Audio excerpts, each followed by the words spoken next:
Break के बाद एक बार फिर आप सभी का स्वागत है। और नशे के खिलाफ मोदी सरकार का जीरो टॉलरेंस, नशे के सौदागरों पर शिकंजा, गिरफ्त में किंग पिन। जी, ड्रग्स के खिलाफ मोदी सरकार की जीरो टॉलरेंस नीति को बड़ी कामयाबी मिली है। केंद्रीय गृह मंत्री अमित शाह ने बताया है कि एनसीबी ने अंतर्राष्ट्रीय ड्रग्स सिंडिकेट के कथित सरगना वीरेंद्र सिंह बसोया, ये एक बड़ा सरगना था जिसको किंग पिन बताया जा रहा था, और ये इसको यूएई से भारत लाने में सफलता हासिल की है। वीरेंद्र सिंह बसोया लंबे वक्त से कानून की गिरफ्त से बाहर था।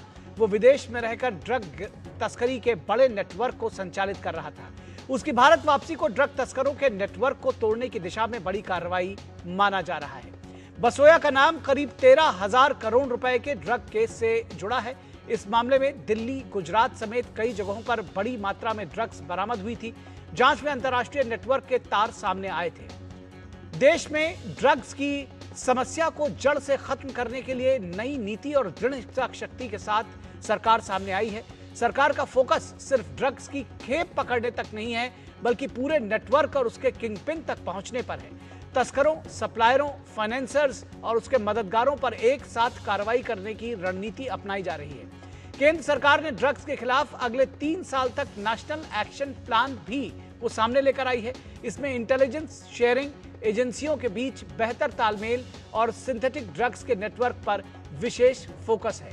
पंजाब समेत देश के सीमावर्ती राज्यों में ड्रग्स तस्करी सरकार के लिए एक बड़ी चुनौती बनी हुई है, और सीमा पार से ड्रोन के जरिए नशीले पदार्थों की तस्करी को सामने लाया गया है। तो इस पूरे प्रकरण पर अमित शाह, केंद्रीय गृह मंत्री, ने क्या कुछ कहा है, आइए आपको सबसे पहले वो सुनाते हैं।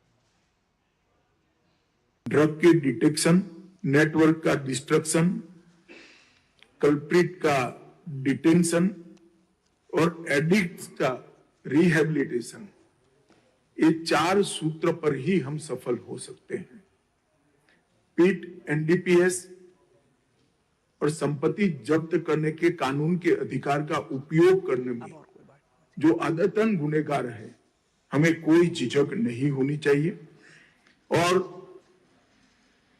मैं मानता हूं कि इसकी जितना उपयोग बढ़ेगा, इसको रोकने में हमें बड़ी सफलता मिलेगी।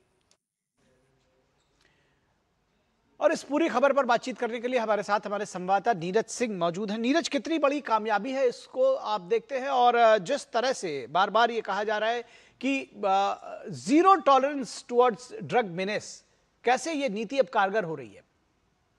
देखिए, कामयाबी कितनी बड़ी है इसका अंदाजा आप इसी बात से लगा सकते हैं कि 12,000 करोड़ की ड्रग्स में नाम इसका सामने आया है, वीरेंद्र सिंह उर्फ वीरू का। और इससे पहले 2003 और 2024 में मुंबई के अंदर एक रेड हुई थी, और इसके अलावा पुणे में एक रेड हुई थी 2023-24 में। वहां पर 3,000 करोड़ की मियाऊ मियाऊ ड्रग्स मिली थी, और उसमें भी इसका जो नाम है सामने आया था। उसके बाद बड़े पैमाने पर धरपकड़ भी हुई थी, कई सारे इसके सहयोगी गिरफ्तार भी हुए थे।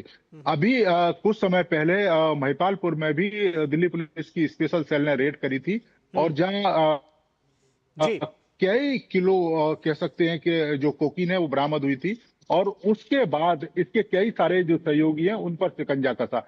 अब ये बड़ी सफलता इस लिहाज से भी है कि देश के अंदर ये सबसे बड़ा ड्रग्स कार्टेल का जो नेटवर्क है उसका ये मुखिया है, और देश के अंदर इसके बड़े पैमाने पर सहयोगी भी हैं।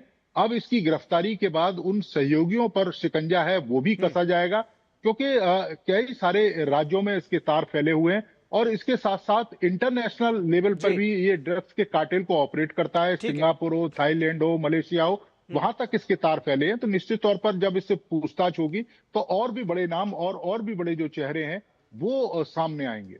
जी जी, निश्चित तौर पर बहुत बड़ी कामयाबी है देश के लिए। और जब हम कहते हैं कि zero tolerance towards drug menace,